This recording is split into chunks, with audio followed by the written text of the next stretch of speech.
নমস্কাৰ আজি এই ভিডিঅ'ৰ যোগেৰে আপোনালোকক দেখাবলৈ চেষ্টা কৰিম এটা ইফেক্টিভ ফিজিঅথেৰাপি ট্ৰিটমেণ্ট বা টেকনিক যিটো টেকনিকৰ জৰিয়তে আপোনালোকে তেনে সহজতে আপোনালোকৰ লাংছত জমা হোৱা কফসমূহ বাহিৰলৈ সম্পূৰ্ণকৈ উলিয়াবলৈ সক্ষম হ'ব যিহেতু বতৰৰ সলনি হৈছে বহু লোকে চৰ্দি কাহত ভুগি আছে চৰ্দিটো ভাল হৈ যায় কিন্তু বহুতৰে কাহটো থাকি গৈছে আৰু খেকাৰ জমা হ'বলৈ আৰম্ভ কৰিছে আৰু সেই কফ ইমানেই ডাঠ হৈছে যে ই বাহিৰলৈ ওলাই অহা নাই আৰু সেইবাবে দীঘলীয়াকৈ কাহে মানুহক দিগদাৰ দিবলৈ আৰম্ভ কৰিছে তেনে সহজতে কেইটামান টেকনিক আমি কৰিব পাৰিলে এই টেকনিকৰ জৰিয়তে আপোনালোকে ৩-৪ দিনতে সম্পূৰ্ণকৈ ভাল পাব আৰু বিশেষকৈ কাহৰ ক্ষেত্ৰত আমি প্ৰায়ে সিম্পটমেটিক ৰিলিফসমূহে লৈ থাকোঁ যেনেকৈ ধৰি লওক কফ সাপ্ৰেশ্যন কিছুমান আছে বা কাহৰ কিছুমান দৰৱ আছে যি দবাই ৰাখে সাপ্ৰেশ্যন মানে দবাই ৰাখে কাহটো দবাই ৰাখে কিন্তু প্ৰকৃততে খেকাৰখিনি ভাল নকৰে আৰু সেইবাবে পিছত আকৌ পুনৰ এবাৰ সেই খেকাৰবোৰ জমা হৈ পেলাই লাংছৰ অপকাৰ কৰে আৰু সেয়াই নহয় বহুতে ষ্ট্ৰেপছিলছ বা লজেন্স এনেকুৱা ধৰণৰ কিছুমান মুখত লৈ পেলাই সেই কাহৰ পৰা বাচে কিন্তু এইসমূহ লক্ষণসমূহে ঠিক কৰিবলৈ সহায় কৰে খেকাৰসমূহ বাহিৰলৈ উলিয়াই নপঠিয়ায় কিন্তু এই বস্তুবোৰ ব্যৱহাৰ কৰি থাকিলেও আপোনালোকৰ কফবোৰ জমা হৈ আৰু বেছি ডাঠ হ'বলৈহে আৰম্ভ কৰে আহক তেনেহলে কফ কেনেধৰণে পাতল কৰিব আৰু কেনেধৰণে আপোনালোকে মুখেদি সেই কফ তেনে সহজতে উলিয়াই পেলাব পাৰিব সেই টেকনিকটোৰ বিষয়ে জানিবলৈ চেষ্টা কৰোঁ তাৰ বাবে ষ্টেপ বাই ষ্টেপ আপোনালোকে কিছুমান কথা ফলো কৰিব লাগিব মই যেনেধৰণে কৈ গৈছোঁ তেনেধৰণে কৰিবলৈ চেষ্টা কৰিব কাৰণ প্ৰত্যেকটো ষ্টেপৰ পিছফালে লুকাই থকা এটা কাৰণ আছে আৰু সেই কাৰণকেইটাও মই আপোনালোকক এক্সপ্লেইন কৰিবলৈ চেষ্টা কৰিম আপোনালোকে জানেনে এই কফটোৱে আপোনালোকক কিয় দিগদাৰ দি থাকে আমাৰ প্ৰথমতে কি হয় কিছুমান কাহ হৈ থকাৰ কিছুমান পইণ্ট আছে আমাৰ এয়াৰৱেজত যিফালেদি আমাৰ বায়ু যায় তাত কিছুমান ৰিচেপ্টৰ আছে বুলি ক'ব পাৰি যি প্ৰকৃততে আমাক কাহটো লৈ আনে যেতিয়া আমাৰ ইনফেকশ্যন হয় তেতিয়া আমাক কাহ আহি যায় কিন্তু সেই ৰিচেপ্টৰসমূহ এক্টিভেট হৈ যোৱাৰ লগে লগে কাহ লাহে লাহে বেছিকৈ আহিবলৈ আৰম্ভ কৰে আৰু ইনফেকশ্যনৰ ফলত আমাৰ কফ বা খেকাৰ জমা হ'বলৈ আৰম্ভ কৰে সেই খেকাৰবোৰ অত্যন্ত বেছি হ'লে আমাৰ শৰীৰে ড্ৰেইন কৰি বাহিৰলৈ উলিয়াব নোৱাৰা হয় আৰু সেই খেকাৰখিনি গৈ পেলাই লাহে লাহে আমাৰ লাংছত জমা হ'বলৈ আৰম্ভ কৰে লাংছত যদি ই জমা হ'বলৈ আৰম্ভ কৰে ই আৰু বেছি ডাঠ হৈ যায় আৰু আঠা জাতীয় হৈ লাগি ধৰে আৰু তাৰ ফলতে আমাৰ লাং কেপাচিটিও কমি যায় আৰু আমাৰ ব্ৰিডিং টেকনিকতো অপকাৰ কৰে কিন্তু সেই লাঙত জমা হোৱা আমাৰ খেকাৰসমূহ বাহিৰলৈ কেনেকৈ উলিয়াব পাৰিম প্ৰথমটো কাম আমি কৰিব লাগিব সেই যি ডাঠ ফৰ্মেশ্যনটো হ'ল সেই ডাঠ খেকাৰখিনি আমি পাতল কৰিব লাগিব দ্বিতীয় কামটো কৰিব লাগিব যে এটা প্ৰেছাৰ বিল্ড আপ কৰিব লাগিব লাংছত যাতে সাকশ্যনৰ জৰিয়তে সেই কফসমূহ বা খেকাৰসমূহ আমাৰ লাংছৰ পৰা এয়াৰৱেজলৈ আহি যায় তাৰমানে যিফালেদি আমাৰ উশাহ নিশাহ লওঁ আৰু তাৰ পৰা আমি কাফিং টেকনিকৰ জৰিয়তে সেইখিনি আমাৰ মুখলৈ আনি মুখেদি উলিয়াই পেলাই দিব পাৰিম এই টেকনিকটো যদি আমি ষ্টেপ বাই ষ্টেপ ফলো কৰোঁ তেনেহ'লে আপোনালোকৰ সম্পূৰ্ণ বেমাৰটো বা কাহৰ সমস্যাৰ পৰা বাচিব পাৰিব এই টেকনিকটো অৱশ্যে জনা শুনা মানুহেহে কৰিলে ভাল হয় সৰু ল'ৰা ছোৱালীক শিকালে তেওঁলোকে ভুলকৈ কৰি বিপদহে মাতিব পাৰে সেইবাবে এডাল্টৰ বাবেহে এই টেকনিকখিনি জনালোঁ প্ৰথমটো দৰকাৰী কাম হৈছে যে আমাৰ জমা হোৱা সেই ডাঠ কফসমূহ বা খেকাৰসমূহ আমি পাতল কৰিব লাগিব আৰু তাৰ বাবে আমাৰ এনেকুৱা কিছুমান বায়ু আমি ভিতৰলৈ পঠিয়াব লাগিব য'ত ৱাটাৰৰ কোৱান্টিটি বা পানীৰ কোৱান্টিটি বেছি থাকে যি প্ৰকৃততে ই গলাবলৈ সহায় কৰিব আৰু তাক জমা হ'বলৈ বা ডাঠ হৈ লাগি ধৰিবলৈ নিদিব তাৰ বাবে আমাৰ আটাইতকৈ সহজ উপায় সেইটো হৈছে ষ্টিম এটা বাচনত আপোনালোকে ভালদৰে উতলা পানী অলপ লৈ ল'ব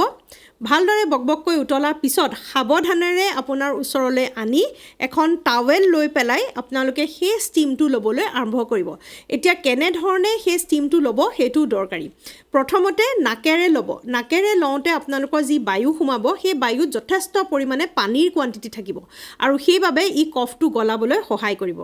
তাৰপিছতে নাকেদি লোৱাৰ পিছত 1 মিনিট সময় ধৰি লওক নাকেদি ল'লে তাৰপিছত আপোনালোকে মুখেদিও ল'ব লাগিব কাৰণ সেই বাষ্প আমাৰ যেতিয়া মুখেদি সোমাই যাব ই গৈ পেলাই পুনৰ এবাৰ সেই এয়াৰৱেজটো ক্লিয়াৰ কৰিবলৈ সহায় কৰিব মুখেদি কেনেধৰণে ল'ব সেইটো কাৰণে আপোনালোকে মুখখন অকণমান জোঙা কৰি লৈ লাহেকৈ হাৱাটো ভিতৰলৈ টানিবলৈ চেষ্টা কৰিব খুব ঘপককৈ টানি নিদিব পানীখিনি খুব বেছি গৰম থাকিলে বা ভাপ থাকিলে পুৰিব সাৱধান হ'ব অলপ দূৰৰ পৰা মুখখন জোঙা কৰি ডাঙৰকৈ নহয় জোঙা কৰি এনেকৈ ধৰি লওক আপোনালোকে কিবা এটা খাইছে ষ্ট্ৰয়ে তেনেকুৱা ধৰণে ভাবি লৈ পেলাই ভিতৰলৈ টানি গিলি দিব সেই ভাৱটো ভিতৰলৈ গ'লে আপোনালোকৰ কফ বা খেকাৰখিনি ঢিলা কৰিবলৈ সক্ষম হ'ব এতিয়া খেকাৰ বা কফখিনিটো ঢিলা হৈ গ'ল তাৰ লগতে আন এটা কাম কৰিব লাগিব সেইটো হৈছে আমি আধা গিলাচমান কুহুমীয়া পানী বা অকণমান গৰম পানী খাব লাগিব সি আমাৰ সেই ৰিচেপ্টৰসমূহ কাহৰ যিখিনি ৰিচেপ্টৰ সেইখিনি দবাই ৰাখিবলৈ সহায় কৰিব আৰু লগতে সেই গৰম পানীখিনিয়ে আমাৰ খেকাৰো গলাবলৈ সহায় কৰিব এতিয়া গৰম পানীখিনি খোৱাৰ পিছত আমি অকণমান খেকাৰখিনি লৰচৰ কৰাব লাগিব ই আঠাৰ দৰে লাগি আছে আৰু লৰচৰ কৰাটোকে মবিলাইজ কৰা বুলি কোৱা যায় মবিলাইজ কেনেধৰণে কৰিব তেনেই সহজ ব্ৰিডিং এক্সাৰচাইজ কেইটামান কৰি পেলাই তাৰ বাবে আপোনালোকে উশাহটো প্ৰথমতে নৰ্মেল উশাহ 5টা ভিতৰলৈ আৰু বাহিৰলৈ নৰ্মেলি যেনেকৈ লওঁ ব্ৰিডিং কেইটামান কৰি ল'ব যাতে শৰীৰটো ৰিলেক্স হৈ যায় তাৰপিছতে হাত দুখন আপোনালোকে এনেকৈ ছাইডত ওপৰৰ ভাগত এনেধৰণে ছাইডত থ'ব আৰু থৈ পেলাই উশাহটো লওঁতে মন কৰিব যাতে আপোনালোকৰ ছাইড অংশটো এনেধৰণে ফুলি যায় ৰিব কেজ বুলি যিটো কওঁ আমাৰ সেই ৰিব কেজটো যাতে ফুলি যায় এনেধৰণে মই দেখুৱাই দিছোঁ এনেধৰণে আপোনালোকে কৰিব এইটো 5 বাৰ কৰিব তাৰপিছত কৰিব আপোনালোকে হাতখন এনেকৈ আনি ফ'ৰ্চফুল ব্ৰিডিং কিছুমান কৰিব এনেধৰণে মই দেখুৱাই দিছোঁ আপোনালোকে চাই ল'ব হাতখন নমাওঁতে বাহিৰলৈ এৰি দিব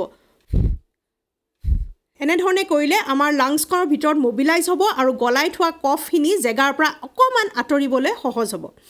এতিয়া আমি এটা প্ৰেছাৰ ক্ৰিয়েট কৰিম প্ৰেছাৰৰ জৰিয়তে তাক আমি চেণ্ট্ৰেল এয়াৰৱেজলৈ লৈ আনিম অৰ্থাৎ লাংছৰ পৰা কফখিনি ভেকুমৰ জৰিয়তে মাজৰ অংশলৈ গুচি আহিব আৰু সেই অংশৰ পৰা তেনেই সহজতে মুখেদি উলিয়াব পৰা যাব তাৰ বাবে এটা টেকনিক আছে যিটোক কয় হাফিং টেকনিক বুলি হাফিং টেকনিকটো কেনেধৰণে কৰে মই দেখুৱাই দিছোঁ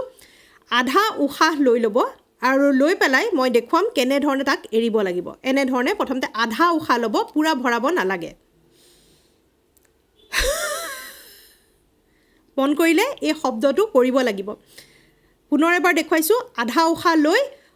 কৰি জোৰ দি অকণমান কফটো ভিতৰৰ ভাইব্ৰেশ্যনটো ফিল কৰি পেলাই কৰিব লাগিব এবাৰ আকৌ ভালদৰে চাব একদম হা কৰি উলিয়াওঁতে একদম শেষলৈকে যিমান দূৰলৈকে পাৰে কৰিব তেতিয়াই আপোনালোকৰ অলপ সুশুৱনি ডিঙিত আৰু বুকুত আৰম্ভ হ'ব যদি কফ হৈ আছে তেনেহ'লে আৰু বেছিকৈ সুশুৱনি হ'ব এই প্ৰচেছটো কৰোঁতে মাজত যদি আপোনালোকৰ কাহ হয় কাহ মাৰি পেলাই আপোনালোকে কফটো উলিয়াবলৈও চেষ্টা কৰিব পাৰে কিন্তু যদি কাহ নহয় কণ্ট্ৰল কৰিব পাৰে তেনেহ'লে এই প্ৰচেছটো আপোনালোকে 5 বাৰ কৰিব বেছিকৈ নকৰিব অকল 5 বাৰ আৰু 5 বাৰ কৰাৰ পিছত অকণমান আকৌ ব্ৰিডিং এক্সাৰচাইজ কৰিব নৰ্মেল ব্ৰিডিং এক্সাৰচাইজ 5 বাৰ আৰু তাৰ পিছতেই আমি কাঢ়িব লাগিব বেচিন এটা সন্মুখত যাব বা টিচু পেপাৰ এখন ল'ব আৰু য'ত আমি নৰ্মেলি কাঢ়ি পেলাই সেই যিখিনি খেকাৰ গোট খালেহি সেইখিনি তেনে সহজতে এতিয়া বাহিৰলৈ ওলাই আহিব অলপ দেৰি কাঢ়িবলৈ খুব জোৰছে নহয় অলপ লাহে লাহে কাঢ়িবলৈ চেষ্টা কৰিব এনেধৰণে এনেকৈ মুখখন মেলি মুখখন বন্ধ কৰি নহয় যাতে কিবা খেকাৰ ওলালেও আপোনালোকে উলিয়াব পাৰে আৰু সেই খেকাৰখিনি পেলাই দিলেহে তাৰ সলিউশ্যন আহিব